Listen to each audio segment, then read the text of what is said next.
Welcome to the meeting of the Housing and Health Committee, 1st of August. Any members or officers in physical attendance with an electronic device, please mute it to avoid feedback. Otherwise, I'll go and get the bucket of water in case it goes off. Any remote participants, keep your camera and microphone off unless you wish to speak, and ideally not use the camera facility at all, as this can affect the quality of the IT connection.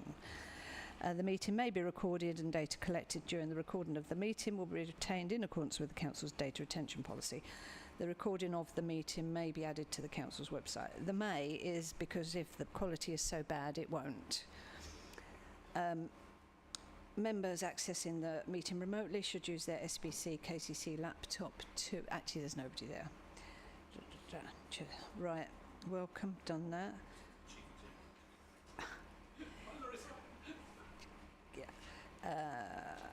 Right, following the full council on 24th of May, Councillor Ben J. Martin has been replaced by Councillor Angie Vowles. Welcome, Ange. Welcome, Ben, who's sub-in. The following staff are in attendance: Head of Housing and Community Services, Charlotte Hudson; Democratic Services, Philippa Davis; and, of course, online we have the Chief Executive, Larissa Reid. Welcome all. Emergency evacuation procedure. Anyone might need any help? No? Okay. Any apologies for absence?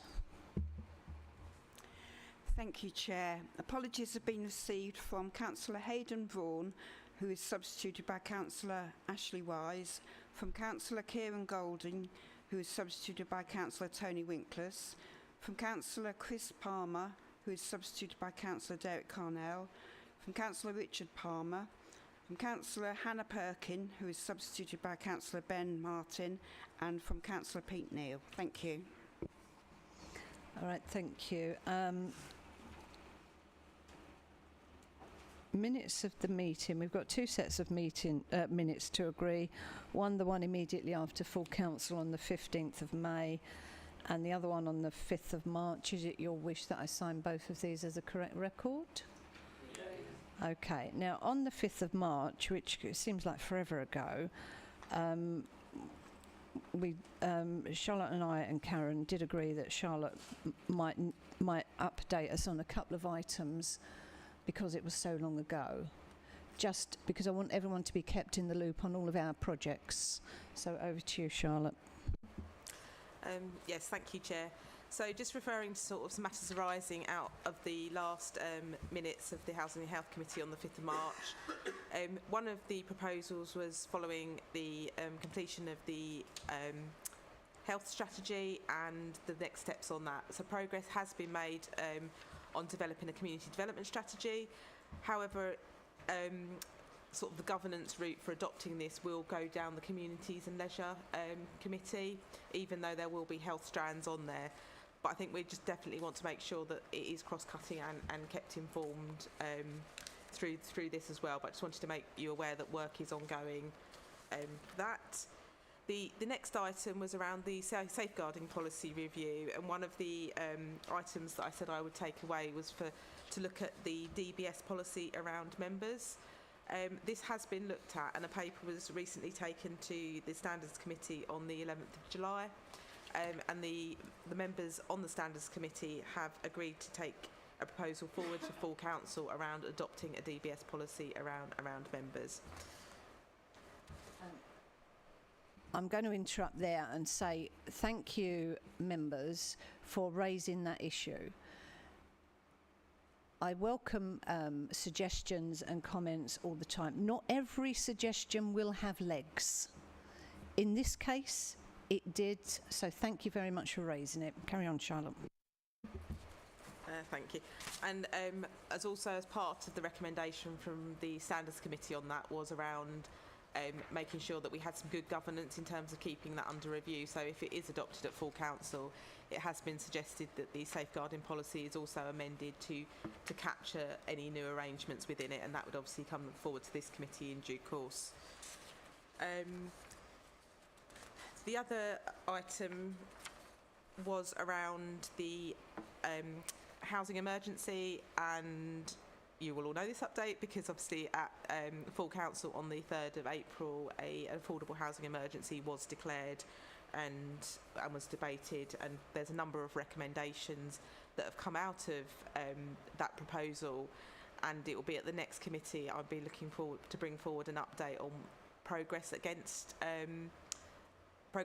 that, and there was a number of actions to go towards other service committees, so we will be taking those forward in the next round of committees as well, to see if any of those are able to be implemented by those various committees.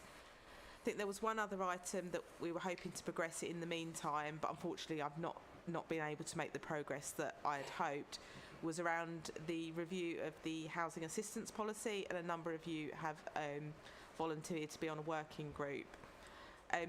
Had a bit of change in the private sector housing team, and our sort of long-standing private sector housing manager actually left the organisation back in May, and I've been putting some interim arrangements, so I do have a new officer temporarily in place to do that, but they are the person that needs to take that piece of work forward. We have had an internal audit done on the service, and I am just waiting for the outcome of that review. So once we've got those pieces, the hope is to review that policy between committees and bring a draft forward for you to review more firmly at the next committee as well. That was all the updates in terms of matters arising. Thanks, Lloyd. Thank you. And without wanting to open a discussion, just for clarity, totally on the DBS check, totally welcome that. Brilliant. But can I just check it? It doesn't preclude members from being a councillor if they don't actually have it, does it? Or actually, there's no knock-on effect if they don't actually have that check. But I do think it should be done. It should be done years ago. But what's the implications if they don't, or there's none? So the proposal that went forward was it's a voluntary scheme because we have no legal basis to make it a requirement. So, quite clearly there isn't, there could be an opportunity where a member declines to do that. The discussion that was had at the Standards Committee, and obviously we have the chair of Standards here by fortune tonight, we did have a bit of a discussion around that, and it was more around we would do some regular reporting in terms of the percentage of members that had it, so there was some transparency there. But it would be a choice, but I think it's a sort of embed it as good practice and encourage people to want to do it, I think was the approach that came forward. Thanks, Em. And one other item. I know that not everyone knew Glyn Pritchard, but I would like us to record in the minutes our thanks to him for many years of good and loyal service. He has worked very hard for us over many years, and it's a pity that his leaving sort of fell between the stalls, but I would like us to record our thanks to him. All agreed? Thank you. Thanks, Philippa.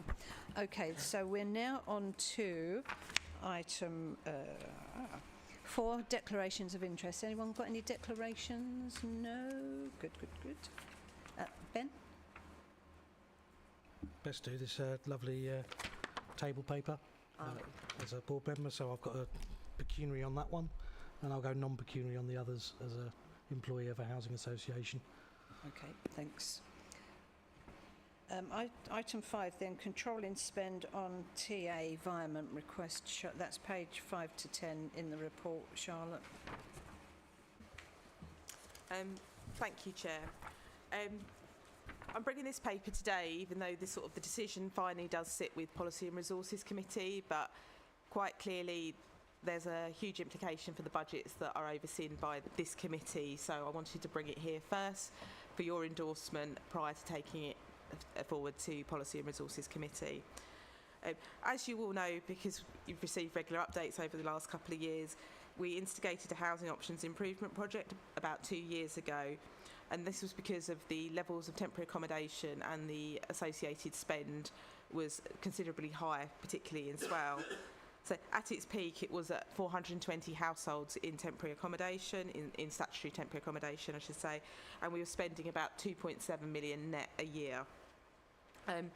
over the past couple of years, I've done a lot of extensive work with the Housing Options team to try and identify the issues that the service were having and what were the sort of significant barriers to supporting our clients through the processes, and to ultimately get them to exit TA into their permanent housing solution. We have, over the last sort of 12 months, been trialling a number of interventions and have had some great success by introducing some new posts that were funded in particularly through some of the COVID money that we'd received, because we had seen an uplift in clients being maintained in temporary accommodation because of the COVID implications, so it fitted within that funding arrangements. As you will also know, because you made the decision, we have also got permission to purchase our own temporary accommodation to sort of also help control the costs. And as we stand today, we have currently completed on 19 of those properties out of the 50 that were agreed, and have a number 30 in legals. Not all of those are successful sometimes, but we are looking to nearly complete that programme, and I would be hopeful that we would be able to complete that programme this financial year. Item on 2.5 on the bullet points, I have outlined some of the results that we've received over sort of the last financial year. I think one of the most impactful elements that the team have introduced is enhancing our triage process to make sure that we are working with the clients that are entitled to the service and need the most support. So we have made sure a lot more upfront conversations and detailed conversations. So that has reduced the number of initial decisions that we need to make and actually freed up the officer time to work with those individuals. And what we have also found is a lot of people were contacting the service that actually only needed advice and the right guidance and signposting to the right place, rather than necessarily access temporary accommodation and work with us. The results to date, and I sort of mentioned in the report that at the end of the financial year we had 304 households in statutory temporary accommodation, which, as you will see from the 420, is a significant reduction.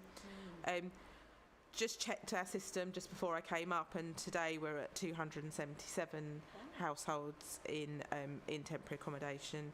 No, that's not right. Yeah, no, that is right. 277. I'm even down my own figures. And we also moved from being the highest district authority in Kent down to we're currently fourth highest with our TA numbers, and that feels more appropriate in terms of in line where we are with our demographic and our population size. So year-end spend we had reduced from the 2.7 million the previous year, that's net spend, to 2.3 million at the end of last financial year. That was still a budget overspend of 163,000, but obviously a much reduced overspend compared to previous years.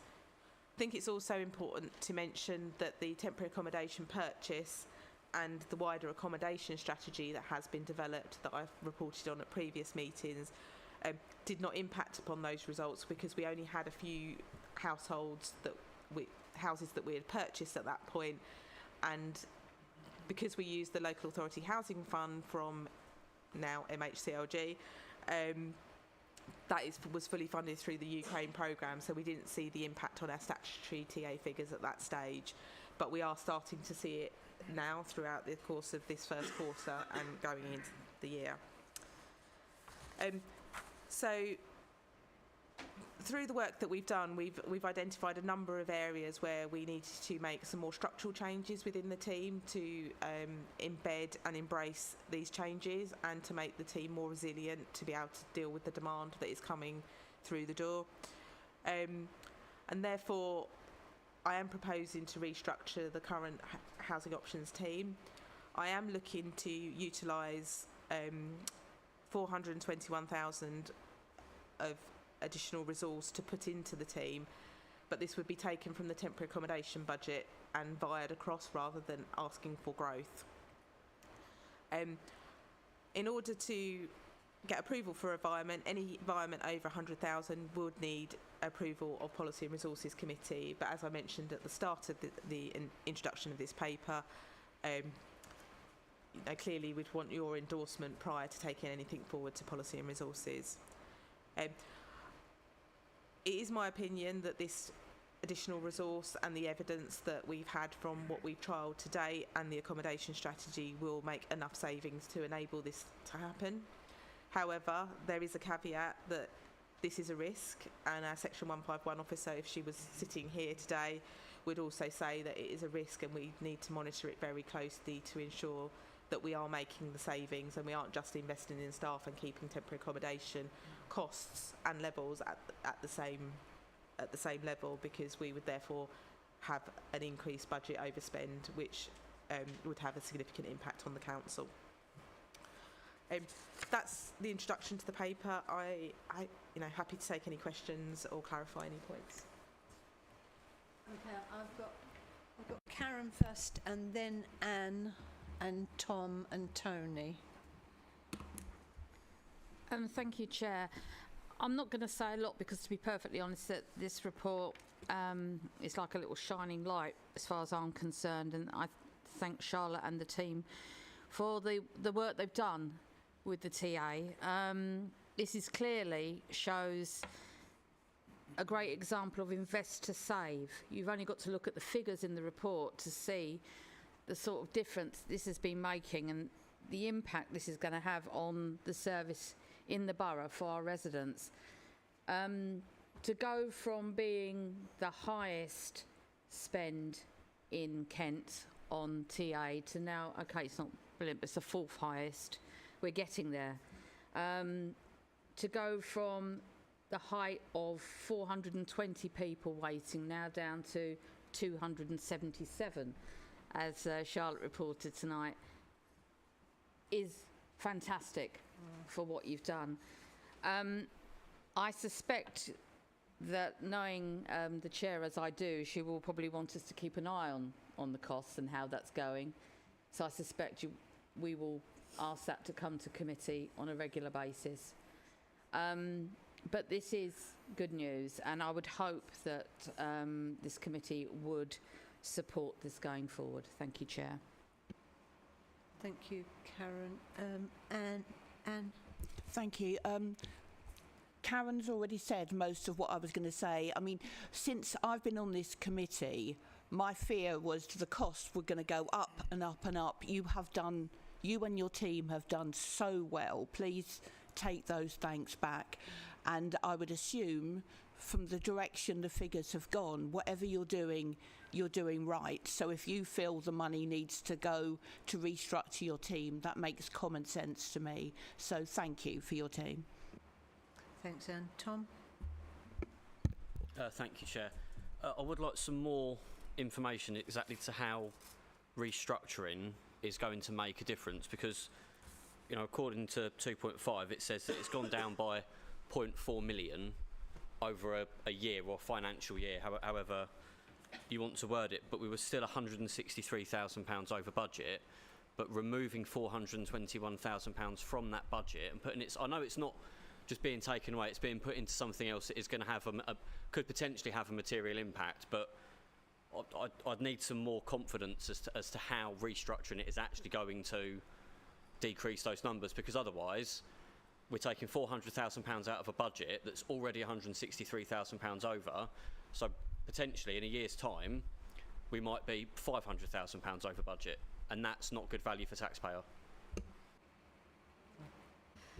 Yeah, thank you for that, and I think that's a really good challenge.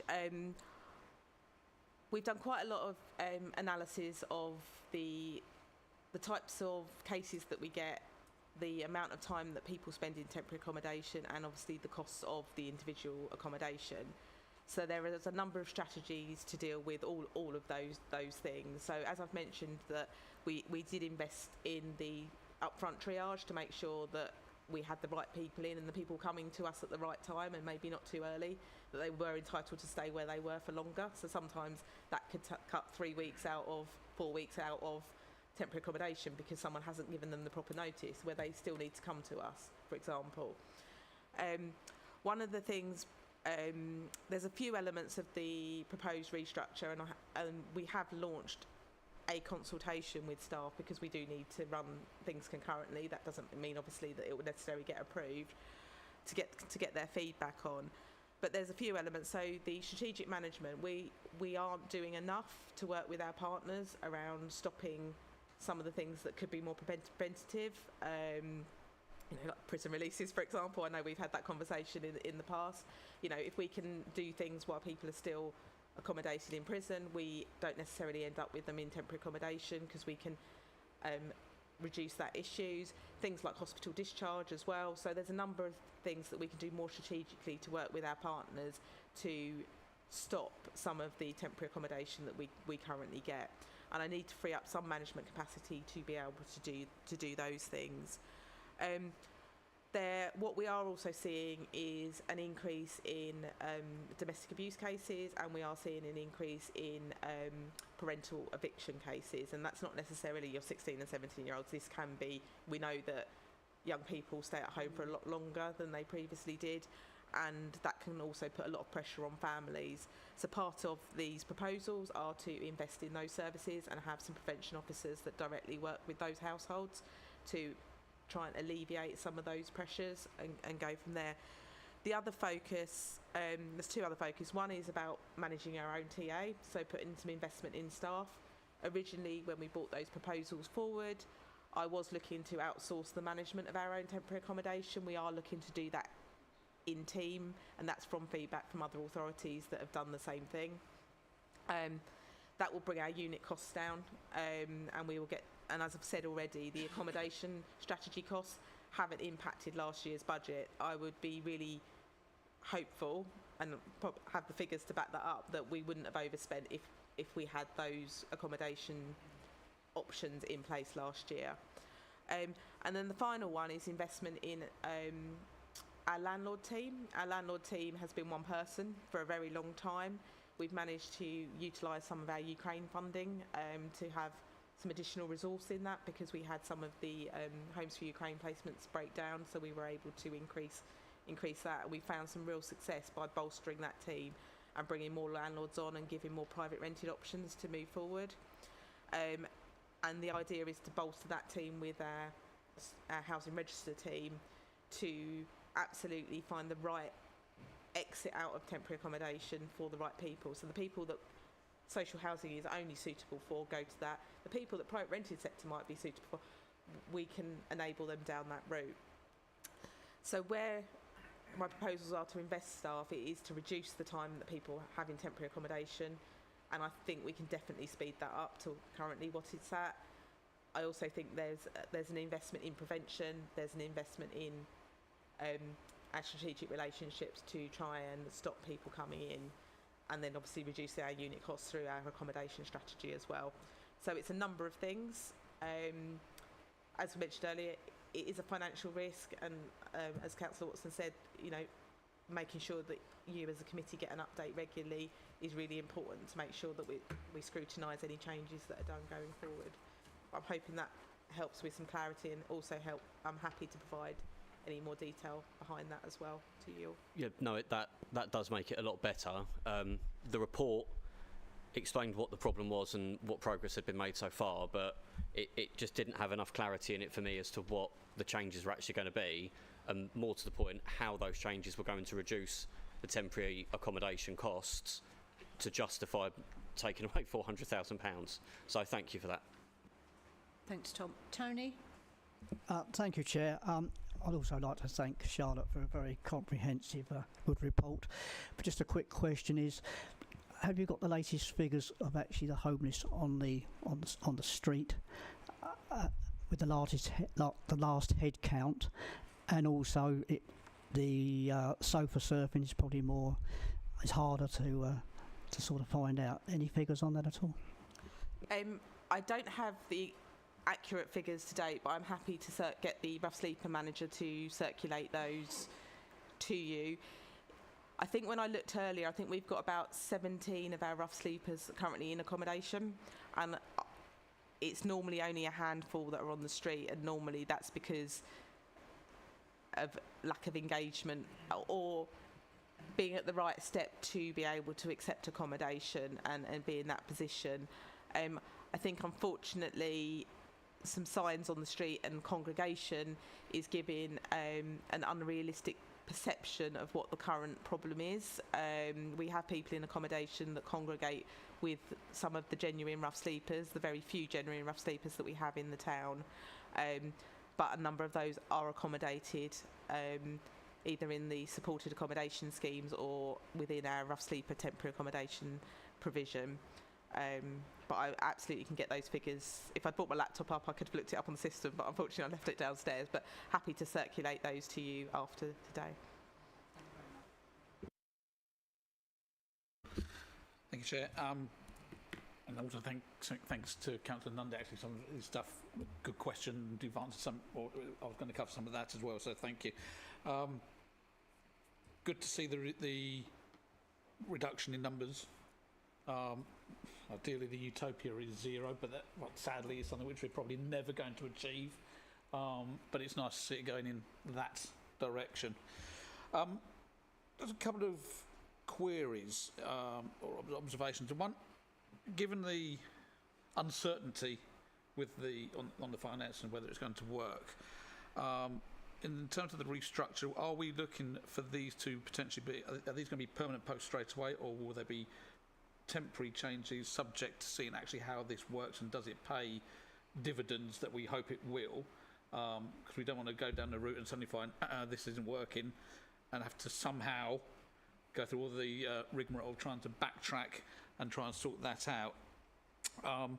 You've already answered, I think you mentioned that in terms of restructure and putting a different hat on for a second of my background, that I'm welcome that the staff side union has been consulted, and they certainly should be.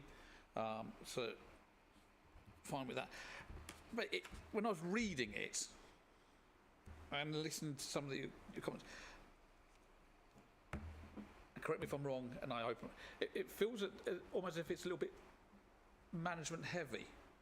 I don't know, and whether that's actually needed. Looking at the points where it's saying about increased management capacity at both strategic and operational manner, ensure resources in place to manage the demand, to manage our own TA and everything, which is fine, but is that potentially at the expense? I know the phrase of what's the phrase?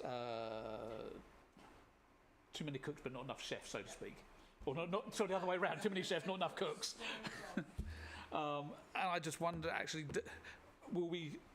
does this change mean that we do have enough resource at that, I say, ground level, so to speak, to actually meet the demands? Because so we don't want to put it all up there and suddenly find we're actually falling short elsewhere. But generally, welcome it, but there's a couple of those caveats. Thank you. Yep, so I'll just come back on a few points. So the proposals that I am proposing are meant to be permanent. We've had a lot of recruitment issues with short-term, fixed-term funding. So the people we get into posts, we don't get a lot of good quality applications sometimes, and that can be really challenging. And I want good people in the post. I think there is an opportunity, if things don't work, that we can shape and change things, and we need to do that as an organisation anyway, and we should be regularly reviewing our staffing structure. The process that we went through over the last 12 months has trialled a number of these roles to see if they are successful, and I believe that the results are successful, and we've demonstrated that they are. So I think that takes the risk out of that being done. The staff consultation is very much to also test it further to make sure that the staff think that. And actually already I've had, and I don't want to sort of predetermine anything that the staff might want to come out with, but some of them have challenged about, why have you increased that area and not that one as much? So it may be very much that we can tweak that before anything's implemented to make sure that the resource goes in the right place. Your comment about too much management, I think some of it's my terminology, unfortunately. So when I talk about managed TA, one of the posts I'm talking about is very much an admin role, to make sure that all our properties are compliant and that we've sent out somebody to get the gas boiler certificate and things like that. So they're managing a process rather than, you know, they're not going to go and do the gas safety check themselves, are they? We're going to get a gas engineer to do that. So that is a bit of the terminology. And again, managing the demand. They are frontline officers dealing with the right people coming in. So again, I think that's my terminology rather than them managing. That they're managing clients, not managing people, managing clients. And I've already sort of explained from Councillor Nundy's question around the management capacity at strategic and operational level. What we are, and that was probably more at the strategic level, at the operational level, what we are seeing is the clients that we are getting have much more complex needs than we saw even 3-4 years ago. And therefore, there's a lot more involvement with social services on a daily basis.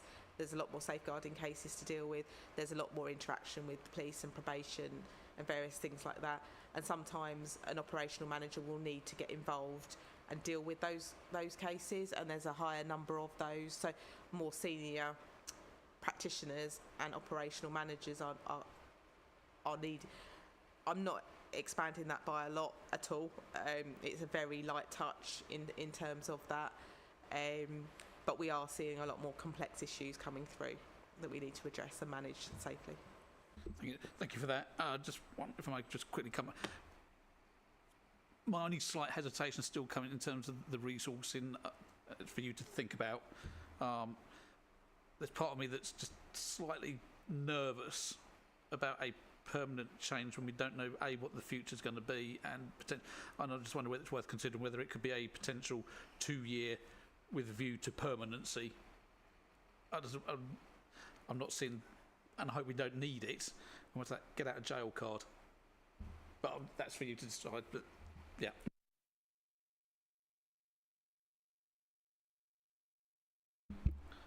Thank you, Chair. I welcome this report wholeheartedly. I'm pretty certain it's some of the stuff that we said way back in 2020 we would like to do if we could get the TA costs down. And we couldn't at the time. It was just going one direction. So very happy to see it coming back the other way. Certainly, I think when you look at recruitment in the housing sector, it is a really tough market at the minute. If you're an employer, you have got to be offering a pretty damn good contract to get the good people.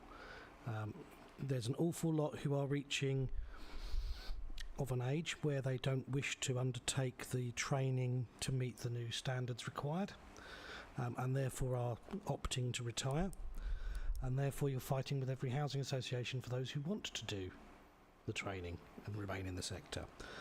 I think it's a sensible way forward. There is always a risk when you're vying money from temporary accommodation because you don't know what the demand is going to be tomorrow night. You never will. That's just not possible. But we can see a trend. Certainly, I think from experience in the day job, other local authorities are now starting to fulfil their duties better. And I remember we were having issues with other authorities not fulfilling their duties as well under the Domestic Abuse Act, which led to people coming to Swale rather than settling in Canterbury or Maidstone or Chatham. And of course, because we were a good council and did as we were supposed to and helped anyone that was fleeing DV, we were taking that cost. Now the others are starting to do their bit as well. I think it should continue in that direction, so fully support this vehemently. Thank you, members. There's no one else putting their hand up to speak, but you might suddenly think of something while I'm talking. This is a lot of money to VIA. I don't think, well, number one, there's got to be, the consultation has got to be completed with the staff, and the results and any tweaks or whatever needs to go through. Whether that happens at the same time as P&R agrees or not to VIA, what's first, the chicken or the egg? But if the consultation hasn't finished and tweaks and the rest of it haven't been put in place, then it ain't going to happen yet anyway. So regardless of whether P&R say that agree to VIA it, so it's not going to happen tomorrow is basically what I'm saying. And even if P&R do agree it tomorrow,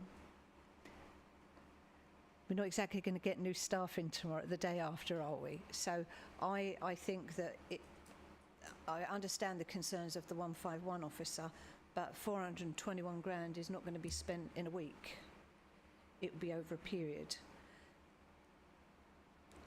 On which point, 2.9, it does say that the Head of Housing and Communities will monitor monthly through the budget monitoring process, and the scrutiny update reports will continue to come forward to Housing and Health Committee, currently 6 monthly.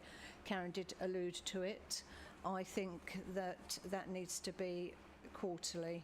These committees are now meeting 4 times a year, so I would like that scrutiny report to hear. If it's agreed, I'd like that report here every 3 months. I don't, for 1 minute, I could be living in cloud cuckoo land, I am not. I don't believe that the officers will spend 421 grand and then say, oh gosh, it didn't work, did it? Let's go back to the drawing board. They will be monitoring every step of the way. That is what we have seen. That is what you saw, Ben, from when you were the cabinet member. This process has been going forward. And I believe that if it comes to it, members, we will have a special meeting of this committee. If we need to, because there are any issues, if it all goes through, to be fair. So I knew somebody would stick their hand up while I was talking. So I'm going to be proposing that if we agree the recommendation to P&R to approve environment, that we also agree that this committee will take a report quarterly. There's 2 of you now. Okay, Tom and then Lloyd. Oh, and Ashley. All right, and Ashley, go on. Thank you, Chair. It's just on that point about in terms of the reporting scrutiny side, the P&R, in terms of the looking at the budgets, I think they've changed to actually only twice a year, every Q2 and 4, I think. Correct me if I'm wrong, Larissa, if you're listening, but we don't get, even P&R's not getting that quarterly anymore, so I'm not sure whether we need it. Well, very special, but I think we should be, if we're going to do it, we should be potentially in line. That's my only comment.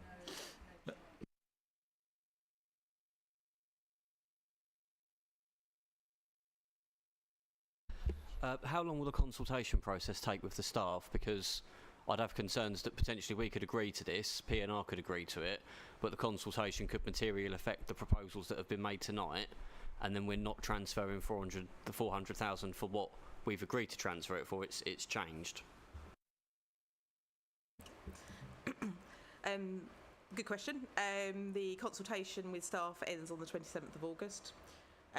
So I will have a good indication of, and the way I've lined up it to work concurrently is that I would have taken all my final consultation responses back to executive management team by the 6th of September. So prior to going to P&R, I will be fairly concrete on what the revised structure would cost, and if there needs to be any amendment to that, I could obviously review that as part of it.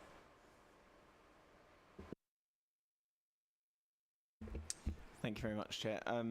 Yeah, all I was sort of going to add was if the report is going to Policy and Resources, I know that obviously usually it's a similar report and it just says this is with the endorsement of the Health and Housing Committee.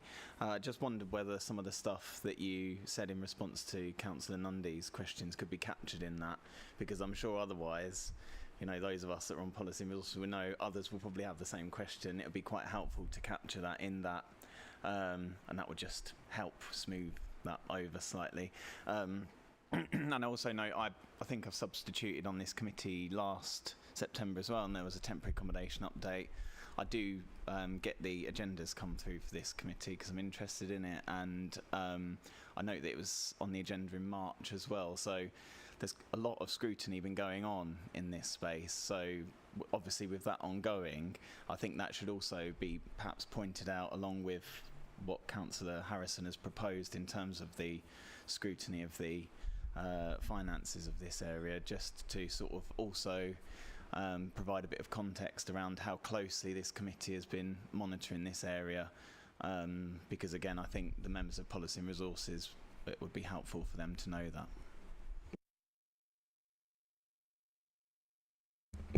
Thank you, Chair. I will be extremely brief. I would second the proposal that you have that we get scrutiny, and I would just like to say, and I want it put on record, that this is what good scrutiny looks like, Chairman. Thank you. Just to put your mind at rest, Lloyd, I know the 151 officer will not agree with me that it's just a question of pressing 2 buttons, probably 3. But it is much easier to monitor a budget line, or 2 lines it might be over, within a service than for the whole lot. I think that is why Policy and Resources agreed twice a year. But for this committee, we already had it twice a year anyway. But I think, this is of such importance to our budget. We need, as I say, it's being monitored monthly, if not sooner, by the manager. If there's an issue, we'll have a special meeting. But apart from that, I think that if we're looking at it every 3 months, just to keep on top of it, I think that should be fine, if everyone's happy with that. You all happy? Great. Okay, thanks, Charlotte. On to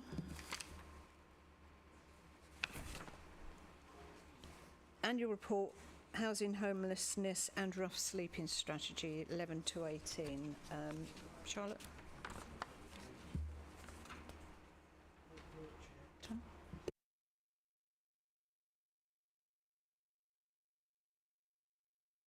Being a bit formal, are we? Okay. I proposed, Councillor Watson seconded. Can I have all those in favour of us having a 3-monthly report on this, on the TA and all this that we're, yeah. Oh, sorry, yes, of course. And that we asked P&R to approve the environment. So all those in favour, please. Pardon? Yeah. Yeah, recommend to P&R environment of 421 from the TA budget. Right, okay. I was going to say, did you put your hand up, Tone? Thanks. Okay, yeah. Right, that's unanimous. Thank you very much, everyone. It's getting a bit informal here. Okay, number 6 is annual report, housing, homelessness and rough sleeping strategy. Charlotte? Yeah, thank you, Chair. So it's been just over a year since the Housing, Homelessness and Rough Sleeping Strategy 2023 to 27 was adopted by this committee back on the 4th of July, and the paper just provides an update of where we have got to today. As we've already discussed in the previous item, the predominant amount of work has really been focused on the housing options improvement work, but there has still been work done around delivery of affordable housing and also some work around the private rented sector. In Appendix 1, there is a bit of an update on against each of the priorities and objectives, and I will leave it there because I know you've all read it, and just to take any questions that you may have on any of those elements. Okay, members, the recommendation is to note, but if you have got any questions, Lloyd, please feel free to ask. Thank you. I agree. 1 year into a programme or something of a cycle is, if it ain't broken, don't try and fix it, and there's no indication that anything's actually broken here.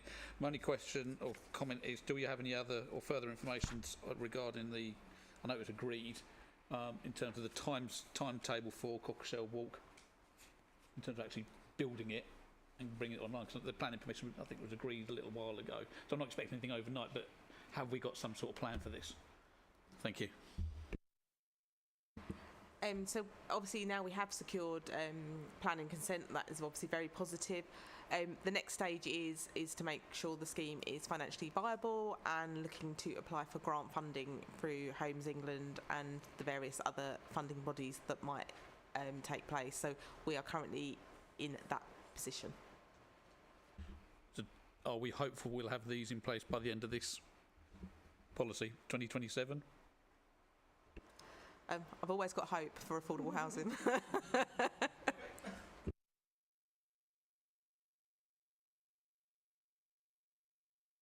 Anyone else got a question?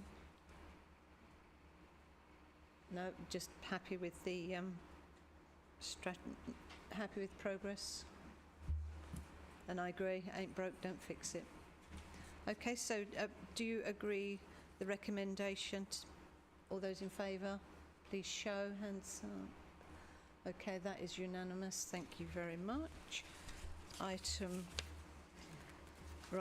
7, forward decisions plan, and then I've got an item after that.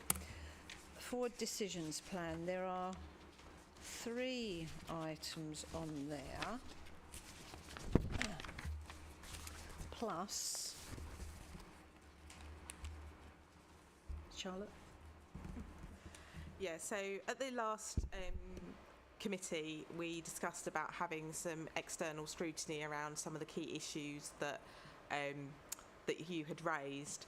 So following that, I have made contact with the various elements that you had, and they all wanted to come to the October meeting, but so it felt like a little bit of an overkill. So I really wanted to, before I confirmed anything, to seek the committee's view on which external bodies that you would like to come in. So I have KCC Adult Social Care Commissioning. That was raised last time. They are available to come October. We also have the Medway and Swell Health and Care Partnership Director, who has been to the committee before and is more than happy to come back and give a wider update about the health landscape, particularly within the Health and Care Partnership. And we also had Southern Housing to sort of particularly update on a range of issues, but it was predominantly around sort of the damp and mould and the conditions of existing stock issues. We definitely probably have capacity for at least one of those, but possibly 2 at a stretch. But I don't think we could probably accommodate all 3 on a future agenda because of the existing reports and the time to have a proper scrutiny, detailed discussion with these external bodies. So it was really just to seek your views on what was the most priority for you and who to invite and who to ask maybe to come to the December or March meeting. I think they are.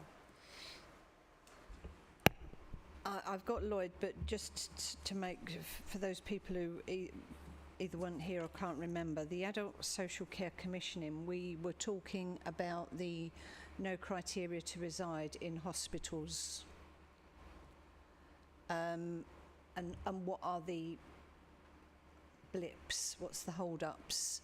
So, you know, it could be a care support worker, care worker, or it could be a care home. So, but, you know, we need to be clear, I think, on what the issues are that are keeping our residents in places where, number 1, they don't need to be. Number 2, they probably don't want to be. Number 3 is making them worse because they're still up there or down there. Lloyd, you were first. Thank you, Chair. You'll probably agree with me on this one, Chair. From experience in days gone by of previous scrutiny committees when we had it, from my experience, I would recommend it is wholly unwise to have, I would suggest, more than 2 on a particular evening, so I totally agree there. I would recommend not actually having more than 1, depending on the subject. Because if you want to do it justice, you're going to find you want to give it all of the time in the world that you need, and trying to cram it in because you've got somebody else waiting in the wings means you end up doing a not quite proper job.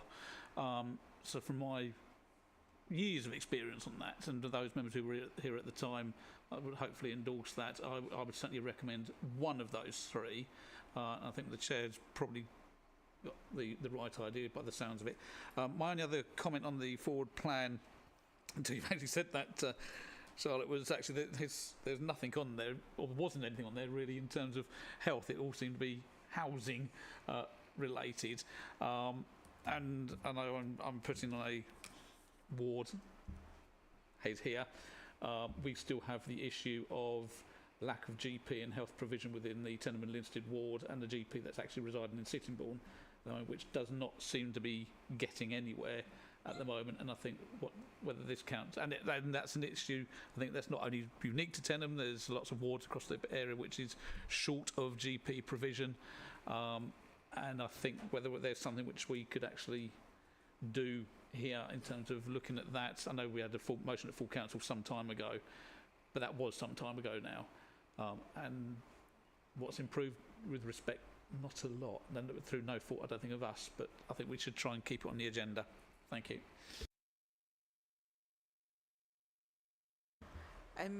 Absolutely. I think in terms of there's obviously the estate side of it, and then there's the workforce side of it.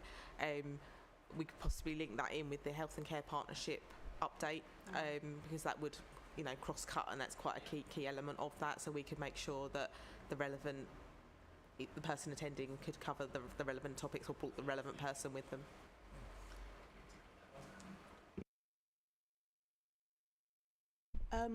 Listening to what Lloyd was saying, if he says it makes sense to just deal with one subject, I would go for the adult social care. I mean, sadly, I've seen the state of the hospital recently. No one can get in there because people aren't moving out. So as well as the individuals needing to come out of hospital, I think we've all going to have plenty to say about that. So we want to be able to give it credit when the person comes. Thank you.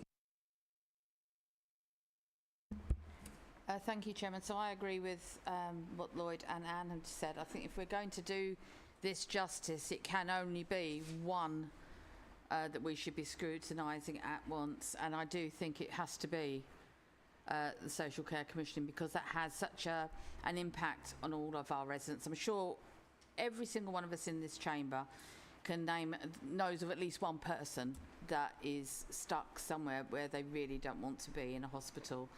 And we need to know the answers. We need to know why this is the case. And the only way we can do that is go into scrutiny over this and bring them into so they can answer our questions.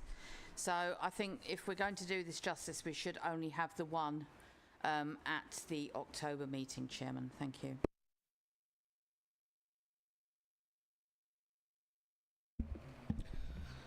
Concur on that point, no surprise there. I would actually suggest, given that we want Southern Housing for a discussion of damp and mould, that would be the meeting later in the winter, as that is when you are more likely to see the cases and therefore your inbox is more likely to be filled with it.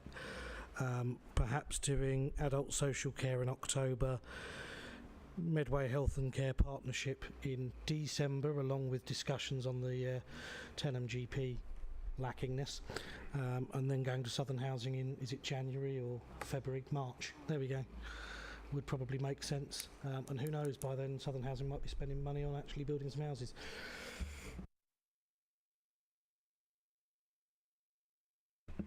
Yes, I totally agree with Councillor Martin there. One of the big issues with Southern Housing in my ward, Milton Regis, and one of the biggest issues is getting them to do the repairs, etc. Mould and dampness.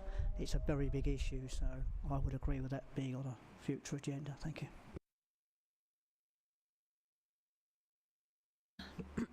We still got someone on their repairs panel. We always used to have someone on their repairs panel.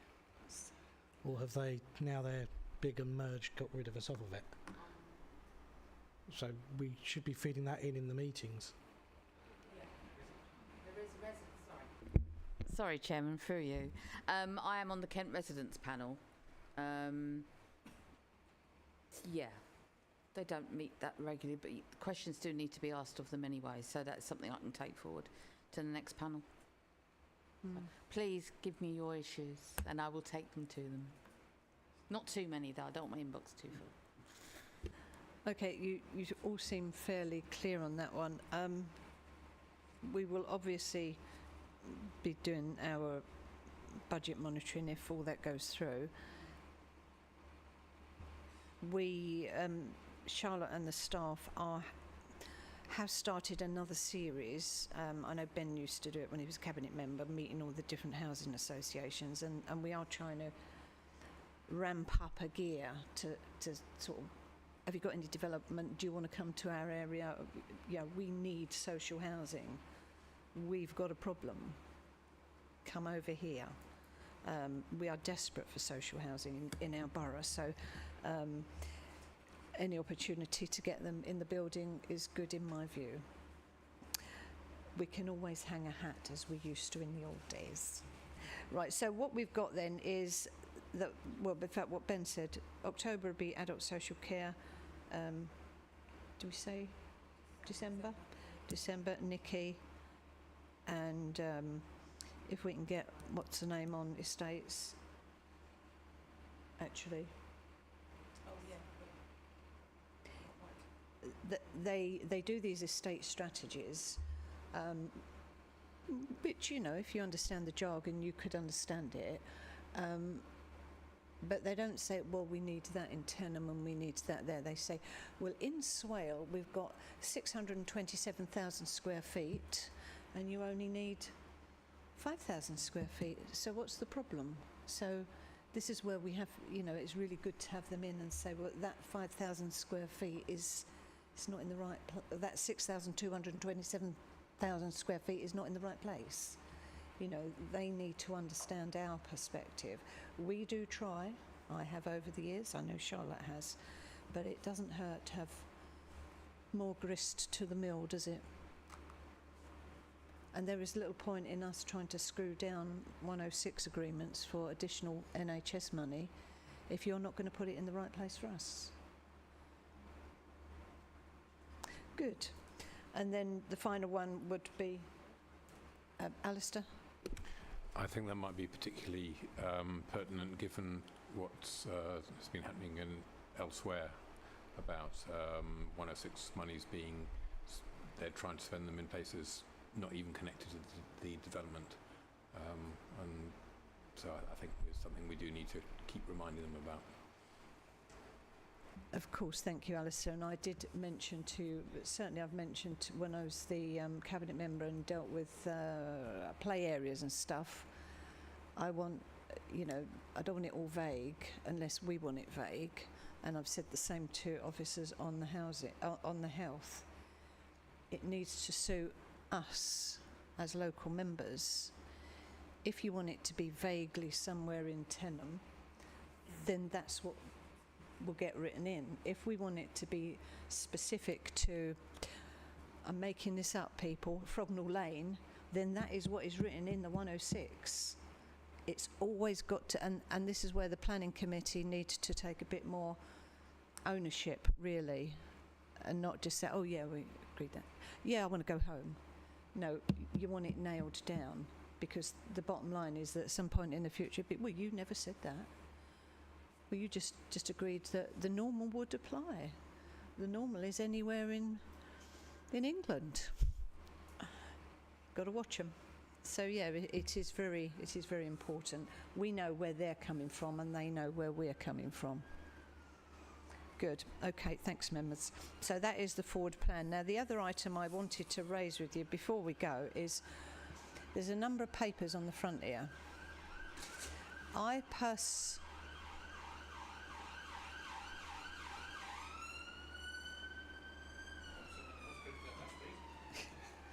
99, please. I personally have a paper set of everything I sit on because my eyes are dodgy. Now and again it's all right on one of them or whatever you've got, but I like a paper copy. I asked Democratic Services for a paper copy. I wouldn't dream of just turning up and expecting a paper copy to be sat there. There are paper copies here. I don't know if anyone's took any tonight, but in future, if you want a paper copy and you haven't already asked, please ask in advance. You can always have it put on your desk as you come for when you get here. But I don't want us wasting a little couple of trees and, of course, staff time on having stuff sitting there just for the sake of it, because we just need to think ahead. I haven't got a problem to say. I have got, my eyes are a bit dodgy. I've got to have a paper copy. But that is the way to do things, that we agree we're not having them sitting there in future.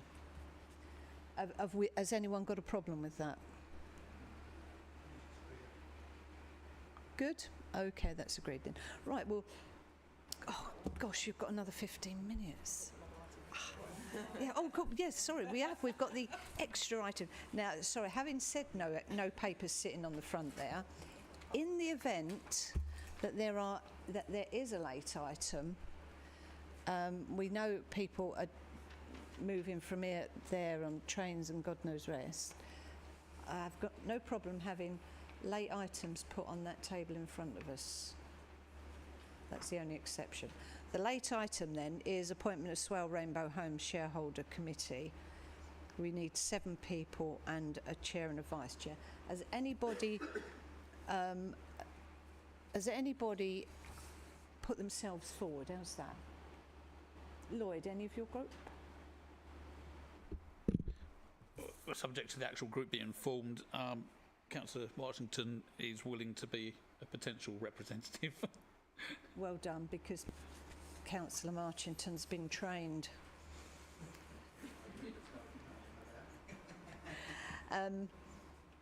Councillor Gould, were you sitting on it? Were you sitting on it?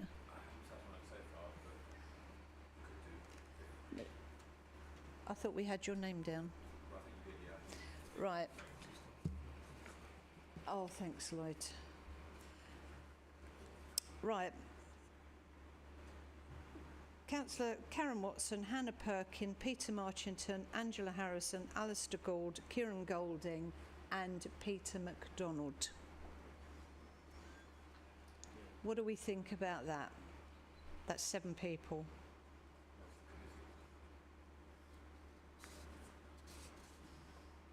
That's the shareholder committee. Pardon? That's the ones that were sat on here when we had the only meeting we had. Are we happy with that membership? Now, as far as I'm aware, everyone except one, and no names, no pack drills here, has been trained. Now, if only one person hasn't been trained, then I'm going to ask the officers to sort that out. What I couldn't, in all honesty, do is pay £5,000 to have somebody come in and train one member. It's not that I'm mean, but I'm careful. So the one member who hasn't been trained would need to sit down with Charlotte and anyone else and get that sorted, if that's okay with everyone. Good, right then.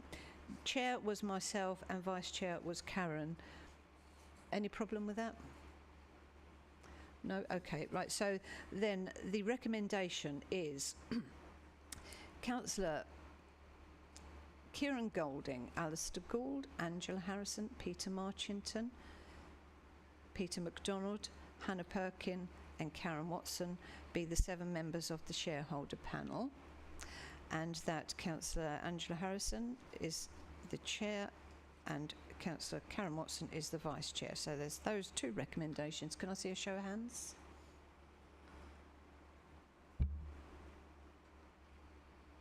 Okay. Those against? Abstentions? Right. All agreed but one abstention. Oh, of course you can't, because you're on that thing. Yeah. Okay, right, so that was the last item. We've sorted out the paper. Only late items will be on the front in future. We're still early, Alistair. Is that all right? Okay, right, thanks everyone for attending. It's been a bit hot, but nobody collapsed. So let's get out quick. Thank you all for your attendance, very much appreciate it. Thanks Larissa for tuning in. Thank you Charlotte and